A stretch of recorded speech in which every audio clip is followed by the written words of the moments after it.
우리가 이제 지난 시간에 6장으로 이제 들어갔었죠. 6장으로 들어갔었고 거기에 이제 하나님의 아들들과 사람의 딸들, 하나님의 아들들과 사람의 딸들에 관한 내용을 나눴습니다. 하나님의 아들들은 일반적으로 구약 성경에서 어떤 존재들을 지칭한다라고 이렇게 얘기를 합니다. 천사, 타락한 천사 또는 셋 계열의 경건한 자들 또 왕국 같은 그렇지 악한 자들 또 천사들. 자 여러분 이제 이렇게 있는데 이 본문의 정황상으로 볼 때에는 어떤 사람이 가장 맞을까 우리가 생각해보면 권력을 가졌던 타락한 악한 왕들, 권력을 가졌던 악한 왕들을 지칭한다라고. 근데 이제 우리나라의 역사뿐만 아니라 조선시대의 역사뿐만 아니라 영국이나 고대의 왕들의 또 권력자들의 모습을 보면 이러한 어떤 악을 자행하는 좀 이제 이런 표현으로 이제 하면 폐륜적이다. 폐륜. 어떤 인간관계에 있어서나 또 어떤 사람으로서 하지 말아야 될 그러한 행동들을 하는 그러한 권력자들이 있다는 것을 우리가 보게 되죠. 자, 이제 그러면서 이제 창세기 이 6장에는 무슨 이제 장면이 나오냐면 하나님께서 인간을 이 땅에 지으신 것을 한탄하십니다. 왜 그러냐? 인간이 모든 생각들이 악하기 때문에 그렇다. 이게 이제 인간이 타락하고 난 이후에 에덴 동산에서 쫓겨가 난 이후에 생각 자체가 이렇게 표현할 수 있을지 모르겠는데요. 썩은 거지. 그런 거예요.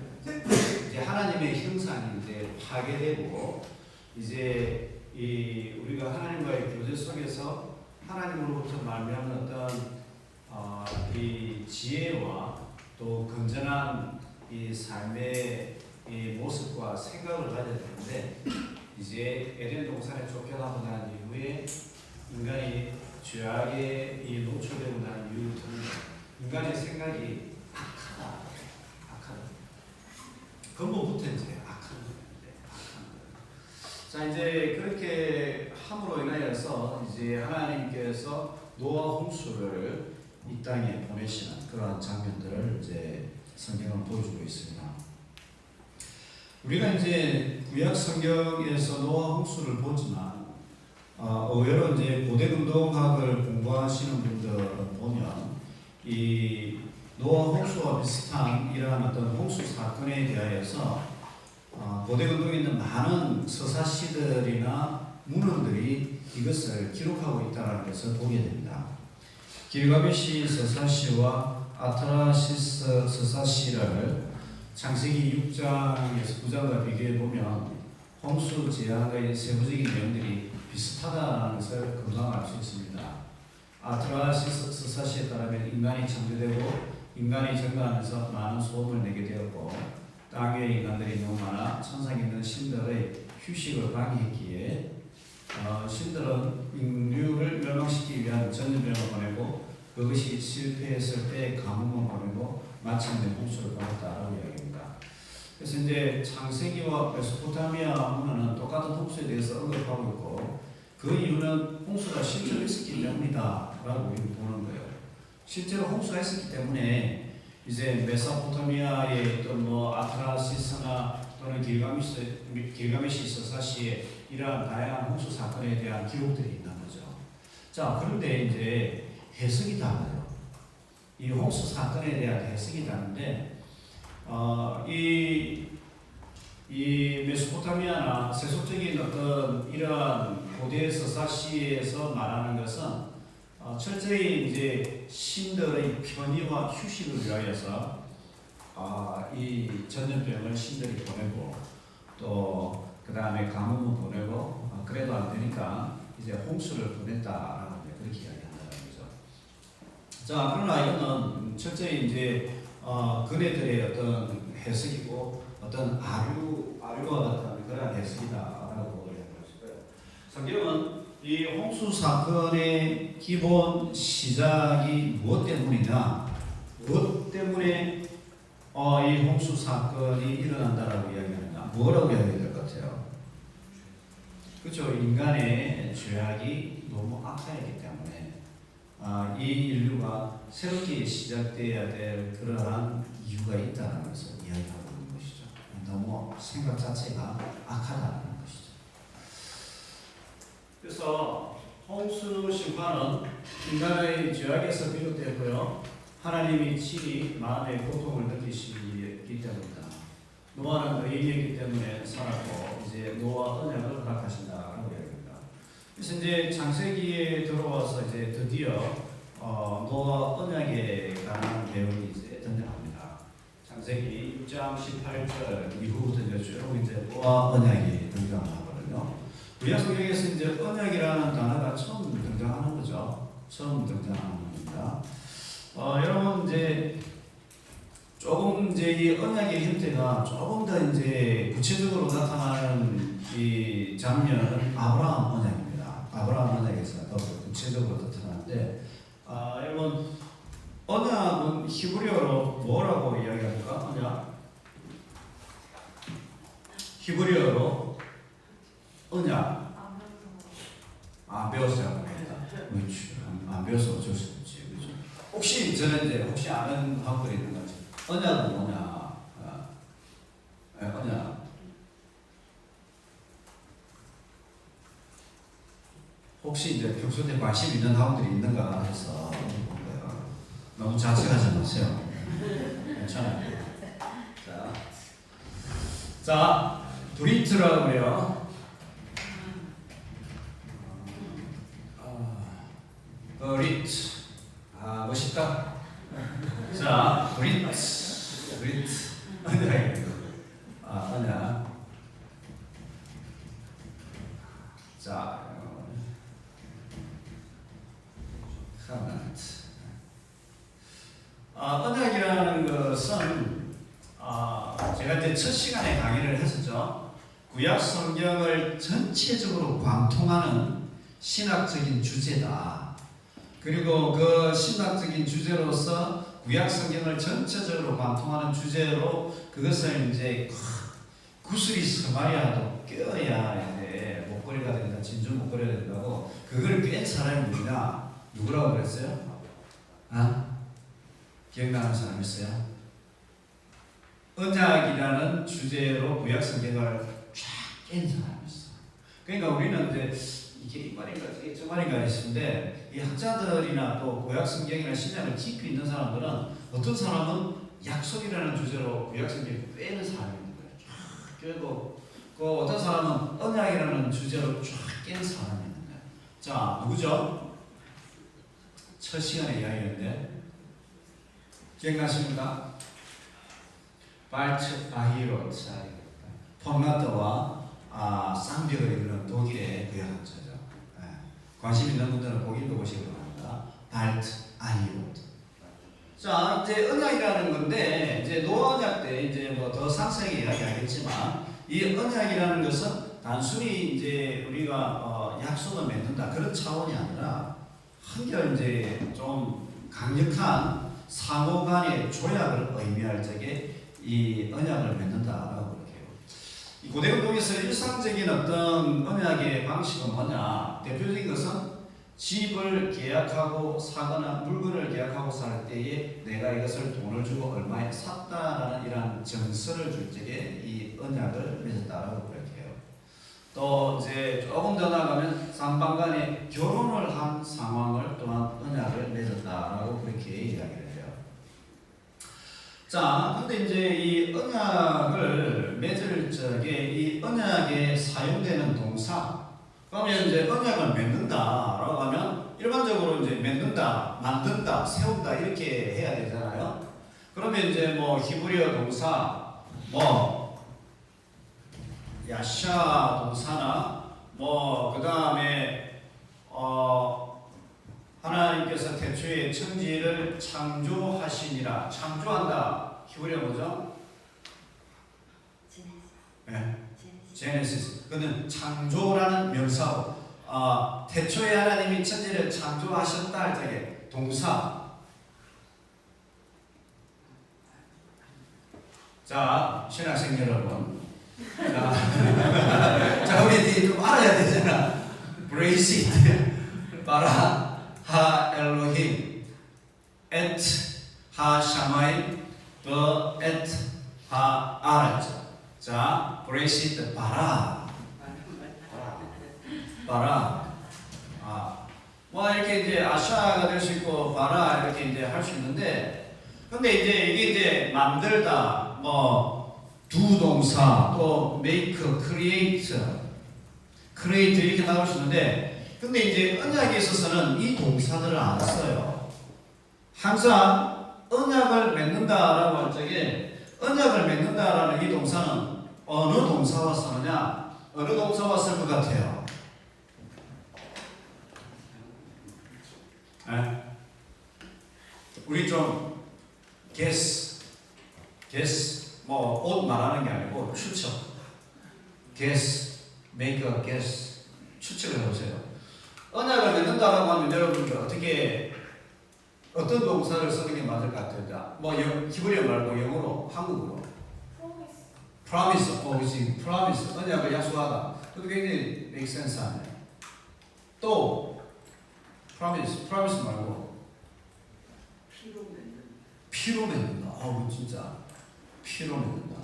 근데 여러분, 이 브리트라는 동사는요, 카라트라는 동사를 써요. 카라트가 무슨 뜻인 줄 알아요?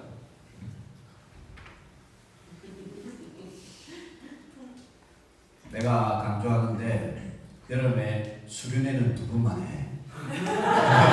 10번 이렇게 하지 말고 2번만 하고 책을 읽어. 신학책도 조금씩 읽어. 알겠지? 자, 카라트는 커트예요. 커트. 네, 잘라서 언약을 맺는다는 뜻이에요. 잘라서 언약을 맺는다는 뜻이에요. 왜 그러냐? 언약이라는 동사는, 모든 이 언약을 맺는다는 동사는 항상 100% 카라트와 가요. 왜 그러냐? 고대 근동에서 언약은 짐승을 잘라서 그 중앙을 통과할 때야 비로소 언약을 맺기 때문에. 그 장면이 이제 구체적으로 어디에서 나오느냐? 아브라함 장면에서 나와요. 창세기 15장에 가보면 하나님께서 아브라함과 언약을 맺을 적에 3년 암소와 또 염소와 양과 집비둘기, 산비둘기를 반으로 쪼개라. 반으로 쪼개고 나서 여기를 통과하는 거예요. 근데 원래 고대 운동에서 나라와 나라, 왕과 왕, 또 중요한 언약을 맺을 때에는 동물을 반으로 쪼개는 거예요. 자, 일단 우리가 언약을 맺겠습니다. 쫙 하고 나서 지금까지 우리가 어떤 관계에 있었습니다. 이제 문서를 쓰고, 우리가 언약을 맺을 때 어떤 언약을 맺느냐? 큰 나라 왕이 너희들 힘들고 어려울 때에 내가 군사를 매번 1000명을 보내서 너희를 지켜주겠다. 군사 1000명이 얼마나 큰 거예요. 또 너희가 필요할 때 내가 무기도 보내주고 경제적인 원조를 해서 다리도 건설할 수 있도록 그렇게 해주겠다. 이게 큰 나라 왕이 작은 왕에게 줘야 됩니다. 그럼 작은 나라 왕은 어떻게 한 거예요? 우리가 매년 500냥의 아니면 5000냥의 금을 바치겠습니다. 우리나라에 좋은 쌀이나 또 좋은 어떤 과일이 나면 바치겠습니다. 이게 줘야 돼요. 자, 그러고 나면 동물을 쪼개, 반으로. 동물을 쪼개가지고, 자, 이렇게 동물을 똑같이 쪼개. 막 이러고 나서 이제 큰 왕이 지나가고 작은 왕이 이제 지나갑니다. 이건 무슨 뜻이겠어? 이제 이게 중요한 거예요. 그래서 이렇게 할 때 카라트 브리트가 돼. 동물을 쪼개고 지나갈 때에 언약이 맺혀져요. 이게 무슨 말이겠어요? 주면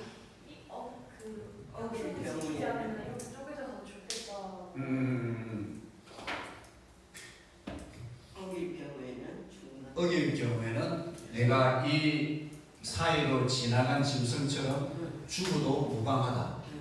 다른 말로 하면 내가 반드시 목숨을 걸고 이 언약을 지키겠다 이 말인 거예요. 목숨을 걸고 지키겠다. 목숨을 걸고 지키고 그만큼 엄중한 언약이고, 만약에 이 언약을 지키지 못할 경우에는 내가 여기에 대해서 무엇으로 책임을 지겠다? 내 생명으로 책임을 지겠다 이 말인 거예요.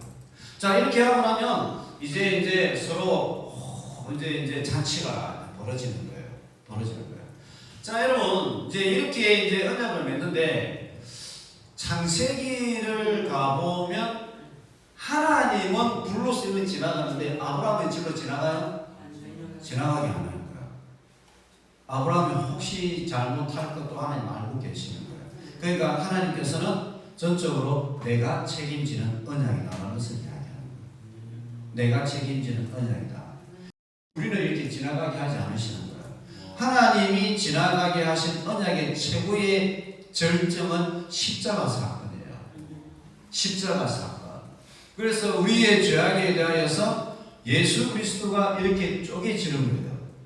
피로서 쪼개지지만 우리의 죄악에 대해서는요, 그분이 일방적으로 우리의 죄악을 사하시고 갚으시고 그분의 생명으로 우리의 죄를 해결하시는 거예요. 일방적인 은혜라는 얘기예요.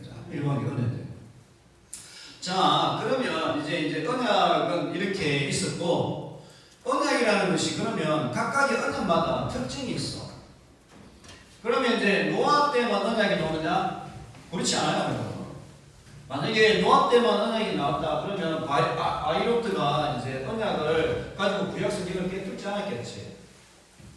자, 언약에는 시대마다 다양한 언약이 나왔어요. 하나님께서 언약을 통하여서 자기 백성들을 구원하시는 그 언약의 모습들, 그걸 통해서 일하시는 모습을 보여줬어요. 히브리어 나중에 다 하세요. 브리트 타워. 자, 오늘 이제 나오는 게 노아 언약. 노아 언약의 가장 큰 특징은 뭐냐? 뭘 것 같아요? 아브라함 언약, 모세의 시내산 언약, 다윗의 영원한 언약, 그 다음에 선지자들, 그 다음에 예수 그리스도의 새 언약. 근데 이게 이제 다 포인트가 있어. 이걸 알아야 돼. 자, 노아 언약은 어떤 특징이 있을까요, 여러분? 노아 언약은 어떤 특징? 노아 언약은 어떤 언약? 노아 언약은 어떤 특징?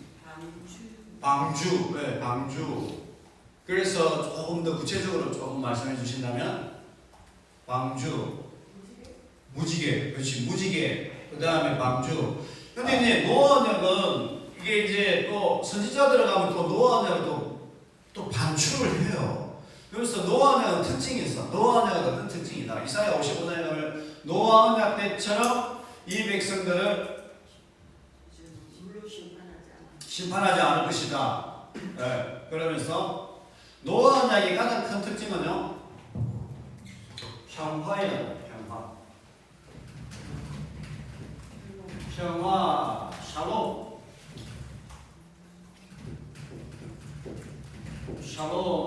평화의 언약이다. 더 이상 물로 심판하지 아니하고 무지개를 통하여서 내가 너희들을 지키고 보호할 것이다. 샬롬, 평화의 언약이다. 그럼 아브라함은 뭐냐? 네? 언약도 맞고. 더 특징적인 아브라함 언약의 특징은 복의 축복. 하나님이 아브라함에게 무엇을 약속해 줬죠? 자, 아브라함에게 하나님이 너희 뭘 줄 것이다. 12장에 보면 하나님이 불러가지고 내가 지명하여 가라는 곳으로 가라. 그러면 내가 너를 이렇게 축복할 것이다. 약속을 해요. 첫 번째, 땅. 그렇지, 땅. 땅. 그 다음에 자손, 씨앗, 그죠? 땅, 자손. 그 다음에 나라, 왕국. 그 다음에 중요하죠. 그 다음에 바로는 복의 근원이 될 것이다. 너를 축복하는 사람은 축복을 받을 것이고 너를 저주하는 사람은 저주를 받을 것이다. 그래서 복의 근원. 근데 여러분 이제 이 아브라함이 받았던 이 내용의 축복들이 이제 구약성경을 이끌어가요. 땅이 언제 성취되느냐? 출애굽기에 성취되는 거야. 그죠? 자손들 어디에서 성취돼요? 물론 그렇죠. 네, 이삭과 그 이후에 야곱과 이제 출애굽기와 또 이쪽으로 쭉 가면 땅은 출애굽기와 여호수아서에서 이제 완성이 되고 그 다음에 자손은 어디에서 완성이 돼요? 출애굽기와 에집트에서 이제 확 생겨나게 되죠. 물론 이제 신약으로 가면 교회를 통해 이루어지고 땅은 여호수아, 자손은 출애굽기, 나라는 다윗, 복의 근원은 예수 그리스도. 자 그러면 모세의 시내산은 무슨 특징? 모세의 시내산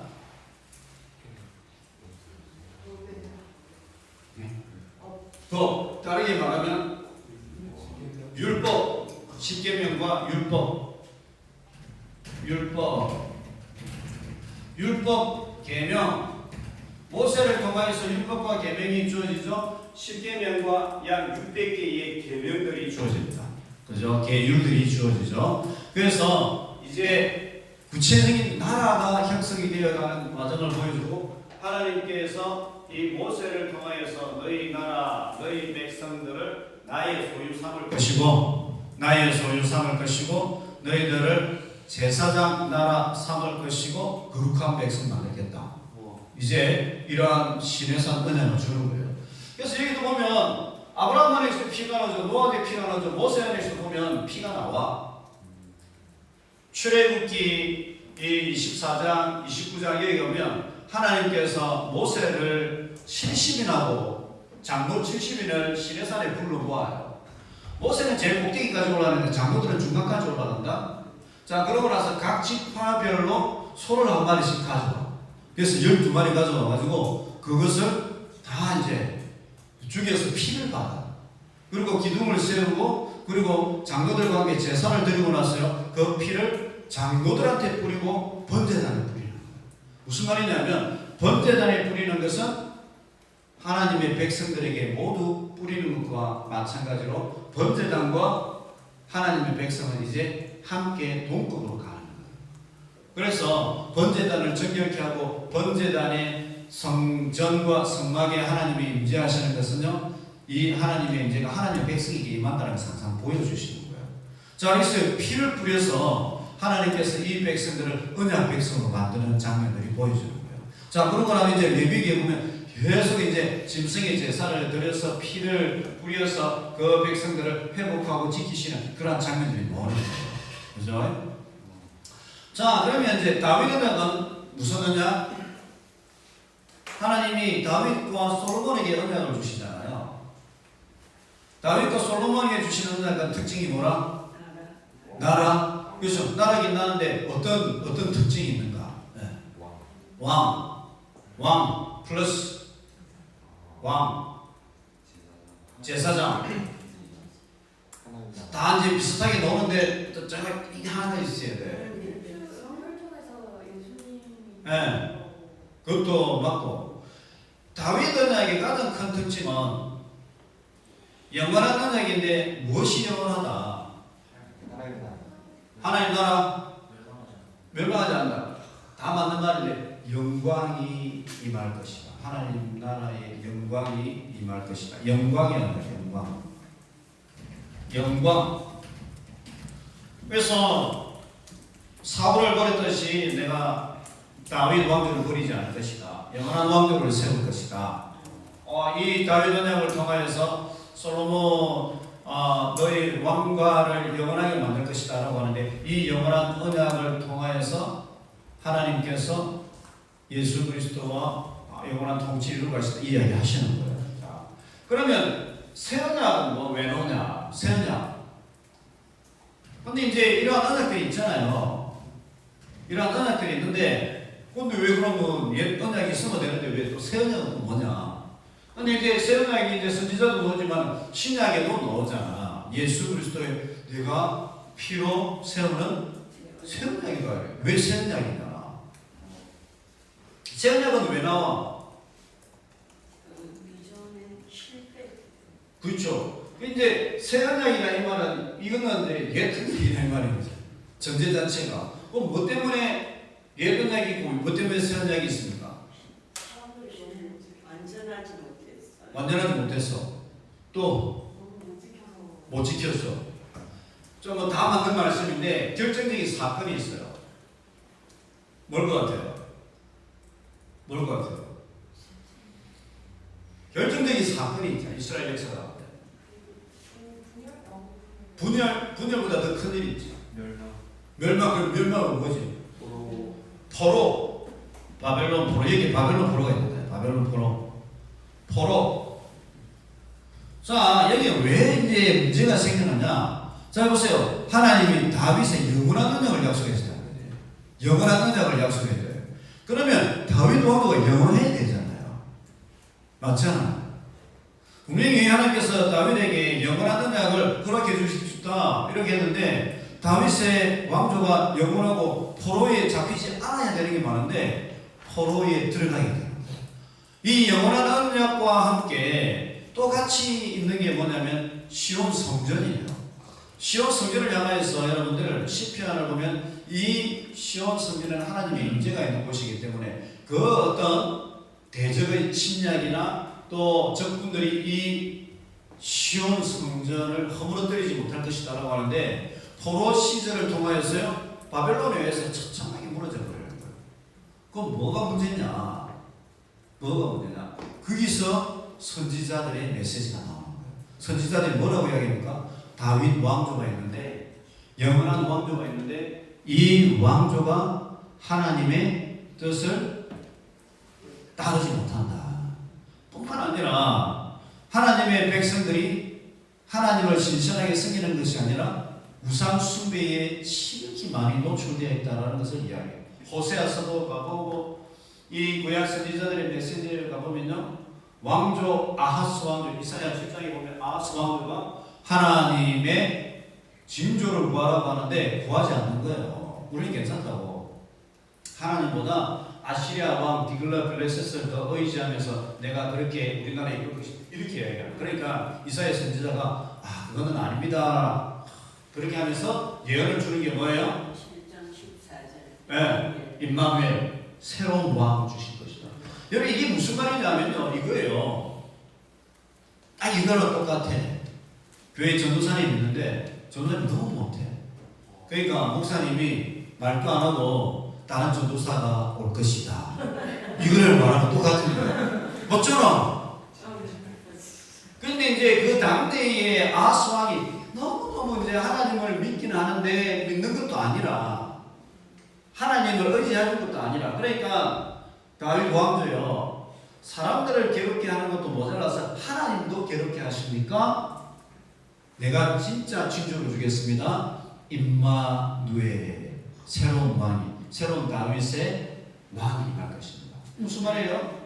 전도사가 있는데 너무 눈치 없이 일을 못하니까 목사님 너무 답답하니까 전도사님 올 연말에 새로운 전도사님 올 겁니다 이야기하는 거예요. 그러면 잘 견디든지 알아서 나가든지 해야 되는 거야. 근데 이제 이것은 기존에 있던 다윗 왕조를 부인하는 거예요. 기존의 다윗 왕조를 부인하고 예수 그리스도가 진정한 왕 오실 것을 이야기하는 거예요. 그렇죠? 자, 그래서 새 언약은 무엇을 이야기한다?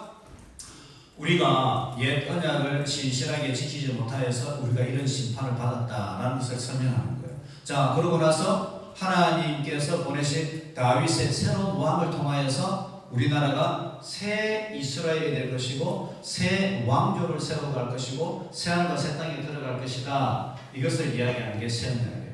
그래서 새 언약의 핵심 골자는 뭐냐? 옛 언약, 모세 언약이나 다윗 언약에서는 하나님의 말씀을 돌판에 새겼지만 새 언약에는 우리 마음에, 자, 마음에, 말씀이 마음에. 두 번째, 성령이 옛 언약 시대 때에는 왕, 제사장, 선지자에게 임하였지만, 사사들에게 임하였지만 새 언약에는 모든 사람들에게 임하게 될 것이다. 그리스도의 이름을 부르는 자들, 하나님의 이름을 부르는 그 모든 자들에게 성령이 임하여서 하나님의 말씀을 우리 마음판에 새길 것이다. 이게 두 번째. 세 번째, 그러니까 이제 우리가 성령이 보면, 구약에서도 보면 요엘서나 이런 말씀을 보면 성령이 남종과 여종과 아이와 노인과 청년들에게 임하여서 비전과 환상을 준다. 여러분, 이것은 우리 시대에는 보면 너무 당연한 거지만 구약의 관점에서 보면 이거는 획기적인 사실이에요. 왜? 성령은 기본적으로 왕, 제사장, 선지자, 사사들에게 와요. 누구냐면 선택받은 지도자들에게 임하여 준 성령이기 때문에. 그런데 이 성령이 새 언약의 시대에 되면 남종과 여종과, 이거는 놀라운 파격이에요. 남종과 여종과 그리고 아이와 노인과, 아이들에게 성령이 임한다. 20세 이상은 아이는 인간이 아니잖아. 그런데 이들에게 말씀이, 성령이 임한다. 그리고 청년들에게 말씀이 있어 환상과 비전을 볼 것이다. 이거는 모든 자들이 다윗이 누렸던 영광과 축복을 누리게 될 것이다. 이걸 이야기하는 거예요. 자, 그리고 세 번째, 모든 이들에게 영광이 임할 것이다. 다윗의 축복이다. 자, 이렇게 하면서요, 이 새 언약의 성취는 궁극적으로 누구를 통해서 이루어진다? 신약의 예수 그리스도. 죄를 사하고 인간의 원죄와 또 인간의 타락을 깨어진 하나님의 형상을 회복하는 하나님의 역사는 근본적으로 새 언약의 피와 살을 주신 예수 그리스도를 통해서 이루어진다. 자, 이런 언약의 관점에서 구약 성경을 볼 수 있다. 자, 그러면 그 첫 시작이 오늘 어디에서 일어난다? 노아 언약에서 시작. 그러니까 이제 우리가 성경을 이제 조금만 더 심화시켜서 쭉 보면 이렇게 이제 또 어떻게 보면 이 맥이 있는 거야. 맥이. 그래서 이러한 어떤 언약, 시내산 언약 이런 것도 보면 다 레위기도 이런 맥락에서 다 보여져요. 피의 언약들이 쫙 있는 거죠. 피의 언약들이. 자, 이렇게 해서요, 이제 노아 언약이 시작되는 것입니다.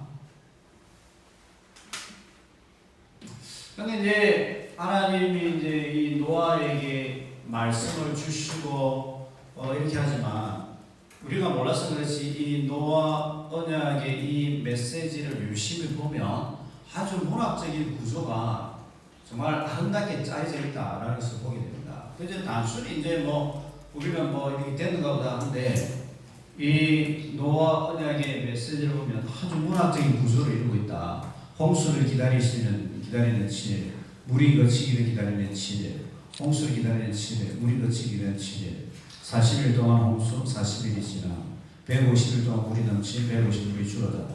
하나님이 노아를 기억하셨다. 이게 핵심이라 이 말이지. 하나님이 노아를 기억하셨다. 하나님이 노아를 기억하셨다. 그러니까 이제 하나님께서 노아를 기억하시고 방주를 만드신 이후에 그 노아에게 다시 임하였어요. 그들이 이 땅에서 생육하고 번성할 수 있는 그러한 은혜를 주신다. 그래서 이제 잊어버린다. 이건 참 어떻게 보면 슬픈 거잖아요. 구약 성경에서도 하나님이 자기 백성을 기억하신다라는 말씀이 또 어디에 나오죠? 여러분 자주 나오지만 특징적으로 나오는 부분이 있어요. 어디에 또 나와요? 어디에 나오겠어요? 어디에 나오냐면 출애굽기 1장, 2장 여기 보면 주의 백성들이 이 하나님의 백성들이 이 에집트에서 고난당할 적에 하나님의 백성들이 기도하니까 하나님이 이 자기 백성을 기억하셨다. 그러니까 가운데 이게 단순히 기억한다 이 말이 아니고 기억하고 일하신다 그 말씀이거든요. 그래서 남녀 관계도 그렇지 않아요. 사귀다가 이제 잊어버리면 이제 그건 땡인 거야. 그렇지. 근데 이제 솔직히 결혼을 하고 나서도 이제 서로 기억하는 어떤 그게 이제 따뜻한 게 이제 기억이 있으면 다시 이제 관계가 회복되고 좋아지지만 서로 이제 기억하지 않는다. 이건 이제 끝인 거지. 잊어버렸다, 잊어졌다 이거죠. 그런데 이제 하나님이 기억하신다라고 이야기하면서 하나님께서 노아를 이제 방주에서 끌어내는 모습을 보여주죠. 자, 의도적으로 연대순 자료를 만들어내는 것은 저자가 단순히 이야기하는 것보다 더 많은 것을 의미한다는 점을 설명해 줍니다. 그는 중요한 지점을 만들고 싶어 합니다. 가장 분명한 것은 이야기의 중간 지점에 대한 관심인데, 그러나 하나님이 노아를 기억하사 노아를 구원한 것은 하나님이시고 다른 감동의 이야기들처럼 주인공 자신의 행운이 아닙니다. 그래서 이제 앞에 보여준 아트라시스사시나 길가메스 스사시 보면 노아와 같은 그런 인물들이 등장해요. 그런데 거기에는 홍수가 되게 예쁘게 좀 비껴가지고 살아난 것을 이렇게 표현하는 거예요. 그런데 구약성경은 그렇게 표현한 것이 아니라 하나님의 은혜를 구원받았다는 것이에요. 이 교차 대구는 두 부분으로 나눠진 것이고요. 첫째는 창조가 파괴되는 것을 말해주는 반면, 둘째는 물과 방주에서 나온 새 창조를 묘사하고 있습니다. 우리는 그것을 창조 해체와 재창조라고 표현할 수 있습니다. 이러한 홍수 사건 이후 9장에서 하나님은 노아와 언약을 맺으시고요. 하나님께서는 한때 아담에게 말씀하셨던 생육하고 번성하라는 명령을 이제는 노아에게 말씀하시고, 이로써 인류에게는 두 번째 출발, 두 번째 기회가 주어집니다. 그래서 이제 생육하고 번성하라라는 이 놀라운 어떤 축복의 명령을요, 이제 아담에게 주셨듯이 노아에게도 주신다라는 것이죠. 보면 창세기 1장 28절 하나님이 그들에게 복을 주시며 그들에게 이르시되 생육하고 번성하여 땅에 충만하라, 땅을 정복하라. 여기서 보면 그들에게 이르되 생육하고 번성하여 땅에 충만하라 라고 얘기해요. 그래서 생육하고 번성하여 땅에 충만하라. 우리 시대, 저 시대 때만 해도 하나 만나 잘 기르자 이런 문구가 거기 버스 정류장에 있는데 굉장히 많이 있었어요. 또 교육하는 데 있어서도 뭐 3명, 4명은 너무 많다, 2명이 참 적당하고 1명이 이상적이다, 그런 많이 쓰죠. 혹시 자녀분들도 그래서 둘러가지고 데려다니는데 셋째 배가 부르니까 어색하니까 참 부끄럽더라고요. 그런 분위기 좀 있었어요. 많이 있었어요. 예. 근데 이제 지금 세월이 흘러보니까 정말 그게 너무너무 위험한 정책이었다는 생각을 너무너무 많이 해요.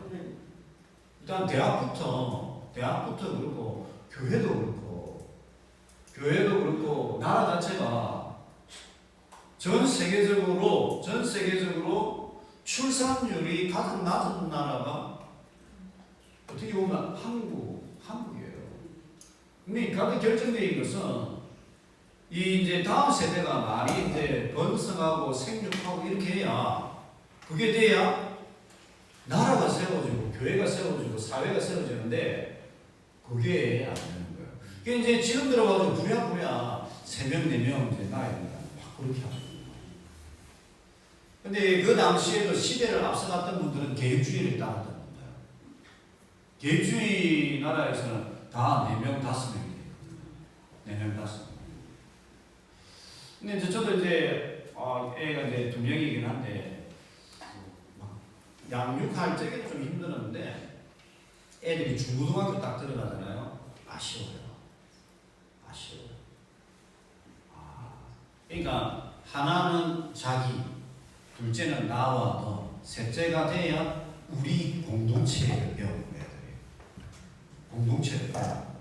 애들이 이제 그러니까 요셉도 그래서 거기서 그런 인물이 태어난 게 아니라 12명이나 되는 형제가 있으니까 거기서 서로 싸우고 씨름고 하면서 이게 메타인지가 발달하고 이게 발달을 하는 거예요. 그러지 않으면 그 전에 여기서 부딪히고 저기서 부딪히는데 깨어지고 여러분도 여기서 지금 고생하고 부딪히고 관계 때문에 어려움을 겪고 그렇게 하는 과정이 힘든 것 같지만 그게 자기를 발전시키는 과정이죠. 그러니까 애도 많이 낳아야 돼. 4명이 낳아야 되는 거예요. 그런데 왜 이렇게 이야기 이렇게 할 수 있느냐? 하나님이 생육하고 번성하라고 이야기합니다. 그러니까 가급적입니다. 빨리 결혼하세요. 이제는 늦게 결혼할 시대는 아니라는 뭐 이거 재고 저거 재고 막 그렇게 하면서 늦게 결혼하지 말고 결혼하고 나면 뭐 어디서 집 생기고 애들 다 기를 수 있으니까 빨리 결혼하세요. 아무도 안 하네. 빨리 결혼해. 그리고 애도 3명 이상 낳아야 돼. 예전에 이제 미국에서 공부하고 한번 들어오는데 이제 내 사택이 있는데 내 사택에 조금 다른 목사님이 쓰고 내보고 좀 다른 아파트로 옮기면 안 되겠냐 그래 이야기를 하더라고요. 왜 그러냐 하니까 그 집에 가족이 너무 많아가지고 좀 옮기면 좋겠다 그런 이야기를 하더라고요. 그 가족 몇 명인데 6명이 나는 거예요. 6명. 나는 이제 그러면 목사님 사모님 자녀가 4명인가 보다 이렇게 생각했어요. 그러니까 와서 보니까 그게 아니고 자녀만 6명이더라고. 그러니까 가족 8명인 거야. 그 이제 와가지고 근데 또 지나서 보니까 한 명 더 나와가지고 자녀가 7명이 됐어. 자녀 7명에 이제 목사님 사모님 이제 한 명 9명. 그 집은 자가용이 스타렉스예요. 스타렉스. 교회 올 때 스타렉스 끌고 와. 자가용으로 가지고. 야 진짜 대단하네. 근데 이제 지나고 보면 그분은 말씀에 충실했던 분입니다. 그것도 능력이 되니까 안 돼. 아무나 못하는 것 같아. 지금 생각해. 진짜 생각해. 아무나 못하는데. 근데 이제 지금 이 시대에 이제 흐르는 적에 이슬람에 있는 사람들은 자녀를 굉장히 강조하거든요. 아니 진짜 굉장히 강조해요. 왜 그러냐면 사회와 민족이 그걸 통해서 세워지기 때문인데 우리 기독교인들은 이 하나님께서 주신 이 지상 명령이 있음에도 불구하고 그게 간과한다고 그래서 우리가 그러면 안 됩니다. 지금은 이 시대의 교회와 미래를 위해서 생육하고 번성하라 이 말씀을 우리가 꼭 기억해야 된다. 자 여러분 그랬어요. 이제 노아가 이제 두 번째 기회에 새로운 인류가 이제 시작하는 거예요. 이제 새로운 인류가 시작하고 새로운 이제 민족이 이제 시작하는 것을 보여주는 것이죠. 자 그랬어요. 이제 여기 이제 방주를 이제 지었죠. 이제 방주를 지었는데 이거는 미국의 캔사스 주에 있는 노아의 방주를 실제 이제 재현한 겁니다. 실제 재현한 겁니다. 여러분이 길이와 크기가 어느 정도 되는지 아십니까? 길이.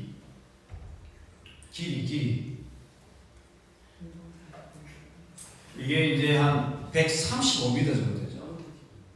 135m. 넓이가 25m. 높이. 그러니까 이제 뭐 구약에는 300규빗, 50규빗 뭐 이렇게 나오는데 이 길이가 130이면 여기서 우리 저기 끝까지 가잖아요. 이게 저기 끝까지 한 20 정도 될까? 이 강의실. 이 강의실에 한 몇 배 된다? 그죠? 이 7, 14. 한 7배 정도 되는 거죠. 넓이는 그러면. 여기서 여기까지 한 15m, 한 12, 3m 되잖아요. 그럼 이 넓이의 한 2배, 적어도 2배. 높이는, 자, 여기서 높이가 한 4m 되려나요? 이 높이에 한 3배에서 4배 정도 된다고 해요. 그 어마어마한 거지. 어마어마한 거지. 그거를 몇 년 동안 노아가 지었다? 100년, 120년. 네, 120년. 근데 노아도 대단한 사람인 것 같아요. 에이 치워라 이렇게 하고 그 치우라면 그 시켰어요. 이거를 치우라면 노아하고 자기 아들하고 짓는데 근데 순종하는 거예요. 노아가. 그래가지고 이걸 치웠는데 어마어마하죠. 어마어마하고 또 여기에 이제 모든 정결한 짐승은 남녀 7상, 그 다음에 부정한 짐승은 2쌍씩 이제 이 노아의 방주로 들어가게 되는 것입니다. 그래서 이제 모든 어떤 인류가 새롭게 이제 출발하게 되는 그 배경에 이 노아의 방주가 있었다라고. 자, 이렇게 해서요, 하나님께서 노아의 방주를 지으시고 언약을 맺으시면서요, 하나님께서 이제 새로운 인류를 우주적인 평화를 회복하는 것을 보여주고요. 노아 언약의 배경, 홍수 심판, 언약의 약속들, 보존의 약속, 창조 질서의 회복, 그 다음에 우주적 노아 언약, 인류에게 준 보편적인 언약, 자연까지 포함하고요. 언약의 증거, 무지개, 언약의 영원성, 언약의 영원성. 그래서 노아 언약의 어떤 가장 중요한 특징은 창조 질서의 회복입니다. 창조 질서의 회복이고요. 그리고 인류에게 준 보편적인 언약인데 자연까지 포함한다. 더 이상 이 홍수로 심판하지 않을 것이다. 그리고 보존하고 지킬 것이다. 무지개를 주시는 것이죠. 자, 그래서 하나님께서 아담에게 주셨던 이 생육하고 번성하고 땅에 충만하라는 이 말씀과 명령을 노아에게 주심으로 이제 새로운 인류가 시작된다라는 것을 보여주고 있는 것이죠. 네. 자, 이것은 창조 질서의 아름다운 모습입니다. 9장에서 1장에서 마찬가지로 사람에게 다시 생육하고 번성하고 땅에 충만하라는 명령을 하고 있는 것이고요. 그것뿐만 아니라 하나님은 사람이 계속 하나님의 형상을 천명합니다. 이것은 창조 때의 인간의 신분이었습니다. 하나님께서 인간을 하나님의 형상으로 계속 보존하시고 지키신다. 예, 우리 잠시 쉬었다가 이제 바벨탑 사건 또 하도록 하겠습니다.